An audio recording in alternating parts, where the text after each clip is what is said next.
आमतौर पे सभी स्टूडेंट के मन में जो है एक सपना होता है कि क्लास 10th के बाद जो है हमको इंटरमीडिएट करना है और इंटरमीडिएट के बाद जो है कहीं ना कहीं आईआईटी करना है या फिर नीट करना है या फिर यूपीएससी करना है, बीपीएससी करना है, अदर पीसीएस करना है या फिर सीए वगैरह का प्रिपरेशन करना है। देखिए सपना चाहे कोई भी हो लेकिन इसका रास्ता जो है 10th के बाद ही शुरू होता है और जनरली बच्चे जो है इंटरमीडिएट में ही डिसाइड कर लेते हैं कि आगे उनको क्या करना है, उसके अकॉर्डिंग जो है साइंस, आर्ट्स या कॉमर्स स्ट्रीम का जो है सिलेक्शन करते हैं। लेकिन ये सपना कहाँ से अधूरा होने लगता है, जैसे ही बच्चे जो है इंटरमीडिएट में जाते हैं उसके बाद 11th में जो है काफ़ी ज़्यादा डाइवर्ट हो जाते हैं, 11th में सही से पढ़ाई नहीं करते हैं जिसके वजह से आगे उनको प्रॉब्लम होता है। इसलिए जो है आज की इस वीडियो में जो है हमने ये टॉपिक बनाया हुआ कि अगर आप क्लास 11 सही से नहीं पढ़ाई करते हैं तो उस केस में जो है आपके साथ जो है क्लास 12th में क्या क्या प्रॉब्लम होने वाला है और कैसे आगे का सपना जो है धीरे धीरे कहीं ना कहीं अधूरा होने वाला है। तो आइए इस वीडियो को शुरू करने का प्रयास करते हैं,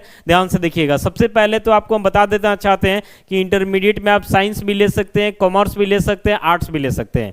10th में जो है बच्चों का जुनून जो है काफ़ी अच्छा खासा रहता है। 10th पास करने के बाद जो है स्टूडेंट को लगता है कि नहीं हमको कुछ अच्छा करना और ऐसा होना भी चाहिए। लेकिन बच्चे जैसे जो है क्लास 11th में जाते हैं, जाने के बाद सबसे पहले तो उनके मन में पहले ही से ही काफ़ी सारा कन्फ्यूजन रहता था कि हमको साइंस लेना है कि आर्ट्स लेना है कि कॉमर्स लेना है। तो पहले इसको डिसाइड करने में कुछ वक्त लग जाता है। हालांकि कुछ बच्चे वैसे होते हैं जो पहले से जो है कहीं ना कहीं सोच करके रखते हैं, इसलिए उनको ज़्यादा समय नहीं लगता। फिर साइंस में भी आने के बाद सोचते हैं कि हमको मैथ्स लेना है या फिर बायो लेना है। तो ये सब में कुल मिलाकर के देखा जाए तो थोड़ा बहुत समय लग जाता है।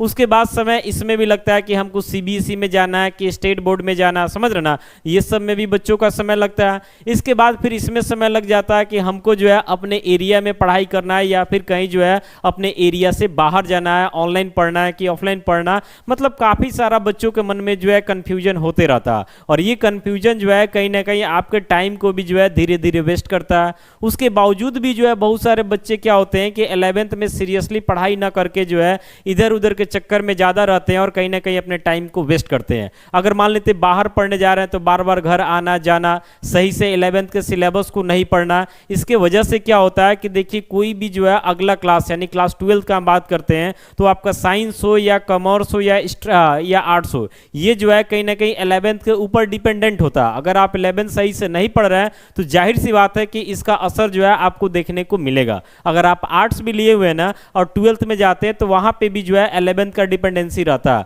अगर आप कॉमर्स भी लिए हुए हैं तब तो कन्फर्म है कि 11th का ठीक ठाक डिपेंडेंसी रहता है और साइंस में तो कहना ही नहीं है। साइंस में बिना 11th के जो है 12th पढ़ना मतलब इतना जान लीजिए कि काम चलाऊ पढ़ाई करने के बराबर होता है। वहीं अगर हम मैथमेटिक्स के बारे में बात करते हैं तो मैथमेटिक्स का डायरेक्टली या इनडायरेक्टली लगभग सारा चैप्टर जो है 11th से जुड़ा हुआ रहता है। बहुत सारे बच्चे होते हैं जो बोलते हैं कि नहीं मैथमेटिक्स का 2-4 ही चैप्टर है 11th का, जिसको हम पढ़ लेंगे तो हमारा 12th हो जाएगा। जैसे ट्रिगो वगैरह हो गया और भी कुछ चैप्टर का नाम, set theory, complex number, 2-4 chapter का नाम लेते हैं और बोलते हैं हमारा 12th हो जाएगा। तो देखिए 12th आपका काम चलाऊ हो जाएगा। लेकिन अगर आप 12th डीपली पढ़ाई करना चाहते हैं ना तो बिना 11th के तो पॉसिबल ही नहीं है। जैसे हम कैलकुलस का बात करते हैं तो कैलकुलस आपको डीपली पढ़ने के लिए जो है कहीं ना कहीं ट्रिगोनोमेट्री आपका बेहतर होना चाहिए। कैलकुलस को शुरुआत में जब आते हैं कंटिन्यूटी एंड डिफरेंशियबिलिटी पढ़ते हैं तो वहां पे आपको लिमिट वगैरह अच्छा से आना चाहिए, जो लिमिट आपको कहीं ना कहीं 11th में पढ़ना है। ट्रिगो का बात किया, ये भी आपको 11th में पढ़ना है। कंटिन्यूटी बढ़िया से समझने के लिए जो है आपको जो है फंक्शन के बारे में सही से जानकारी होना चाहिए। ये फंक्शन भी जो है आपको 11th में पढ़ना है। फंक्शन हालांकि 12th में भी पढ़ना है। फंक्शन अच्छा कब होगा, जब रिलेशन अच्छा होगा, ये भी 11th का पार्ट है। और रिलेशन अच्छा कब होगा, जब आपका सेट थ्योरी अच्छा कब होगा। तो ये तो आपको एक एग्जांपल दिए हैं। तो इस तरीका से कहीं ना कहीं कड़ी वाई जो है जुड़ते ही चला जाता है। यानी बिना क्लास 11th के जो है क्लास 12th आप बढ़िया तरीका से नहीं कर सकते। काम चलाओ तो आप कर सकते हैं लेकिन बढ़िया तरीका से नहीं कर सकते हैं। तो मैक्सिमम बच्चों के साथ ऐसा देखा जाता है कि जैसे क्लास 11th में जाते हैं तो उन समय जो है उनके मन में बहुत बड़ा बड़ा सपना होता है कि हमको आईआईटी क्रैक करना है, तो हमको नीट क्रैक करना है, हमको एनडीए निकालना है, हमको जो है कहीं ना कहीं जो है एयरफोर्स वगैरह निकालना है। इस तरीके का काफ़ी सारे कॉम्पिटिटिव एग्जाम का चर्चा करते हैं। लेकिन धीरे धीरे क्या होता है कि जब 11th का टाइम वेस्ट करने लगते हैं, 11th में सही से पढ़ाई नहीं हो पाता, तब तक समय भी निकल जाता है। चूंकि इसमें बहुत सारा कंफ्यूजन आता है, शुरू में ही बताया, इधर उधर जाने के चक्कर में, समझ रहे ना। जब 12th का समय जाता है तो फिर बच्चों को लगता है कि भाई हम तो 11th पढ़े ही नहीं और उसके बाद ऐसा स्थिति बन जाता है कि लगता है कि 11th को कुछ काम चलाऊ कर लेते हैं, कम से कम फॉर्मूला वगैरह रट लेते हैं ताकि हमारा 12th का काम चल जाए। और उसके बाद सिचुएशन ऐसा बन जाता है कि लगता है कि भाई ये बोर्ड निकल जाए तो वही बड़ा बात है। देखिए मेरा वीडियो थोड़ा हार्ड हो सकता है, लेकिन ये आज के दौर का रियलिटी है। 100% बच्चे जो है जो कहीं ना कहीं डिसाइड करते हैं कि हमको जो है क्लास 11th में जैसे जाते हैं उसके बाद बड़े बड़े सपने लेकर के जाते हैं, लेकिन जब क्लास 12th में जाते हैं तो बाद में उनको लगता है कि बोर्ड बढ़िया से निकल जाए वही बड़ा बात है, और आगे जो है उनका सपना बढ़ने के बजाय कहीं ना कहीं सपना नीचे आने लगता है। तो ये कारण यही बनता है कि आप 11th आसानी से नहीं पढ़े। तो आप साइंस के स्टूडेंट है या आप कॉमर्स के स्टूडेंट है या फिर आर्ट्स के स्टूडेंट है, 11th जो है सबके लिए जो है कहीं ना कहीं इंपॉर्टेंट होता है। और किसी भी कॉम्पिटिटिव एग्जाम का रास्ता जो है देखा जाए तो 9 से लेकर के 12 तक ही होता है। यानी 9 से लेकर के 12 तक अगर आपका बढ़िया से कॉन्फिडेंस है, सब कुछ आप पढ़े हुए हैं, तो आपके लिए जो है कॉम्पिटिटिव एग्जाम निकालना, उसका प्रिपरेशन करना ज़्यादा आसान हो जाता है। और अगर यहाँ पे आप लापरवाही किए हुए हैं तो जाहिर सी बात है कि ये लापरवाही जो है आपके लिए भारी पड़ने वाला है। तो यही वजह है कि आजकल जो है मैक्सिमम बच्चे कहीं ना कहीं सफल नहीं हो पाते हैं, समझ रहे ना। तो इसीलिए जो है इस वीडियो में हम शुरू में ही आपको बता दिए कि 11th का इंपॉर्टेंस क्या है। अगर आप 11th के ऊपर बढ़िया से पढ़ते हैं, बढ़िया से कंसंट्रेशन बनाए रखते हैं, तो आपका 12th बेहतर होगा, समझ रहे ना।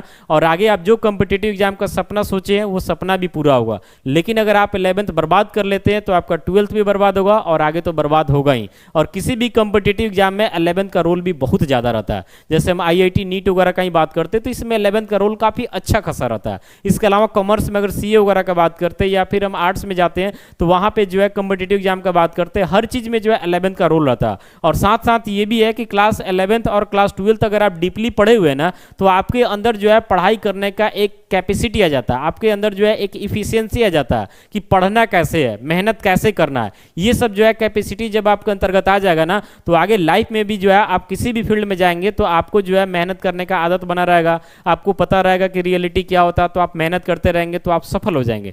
लेकिन अगर आप इधर लापरवाही करते हैं, कामचोरी करते हैं, तो आपका वर्क करने का कैपेसिटी, आपका इफिशियंसी धीरे धीरे कहीं ना कहीं डाउन हो जाएगा, जो आगे जाकर के जो है आपके लिए हानिकारक साबित होगा। बाकी आज के दौर में आप देख रहे हैं कि कितने सारे बच्चे आ रहे हैं हर कॉम्पिटिटिव एग्जाम में, और कंपटीशन का लेवल जो है लगातार कहीं ना कहीं बढ़ रहा है। इसलिए पढ़ाई में जो है जरा भी अगर आप लापरवाही करते हैं तो आप इतना जान लीजिए कि आप आने वाले समय में एक पढ़े लिखे बेरोजगार बनेंगे, इससे ज़्यादा आप कुछ नहीं बन पाएंगे। इसलिए वीडियो थोड़ा हार्ड लगा होगा, लेकिन ये आज के दौर का रियलिटी है। बाकी उम्मीद करते हैं कि वीडियो आपको अच्छा लगा होगा और वीडियो देखने के बाद आप अपने अंदर जो है सुधार करेंगे। मिलते हैं ऐसे ही अगले वीडियो के साथ। Thank you.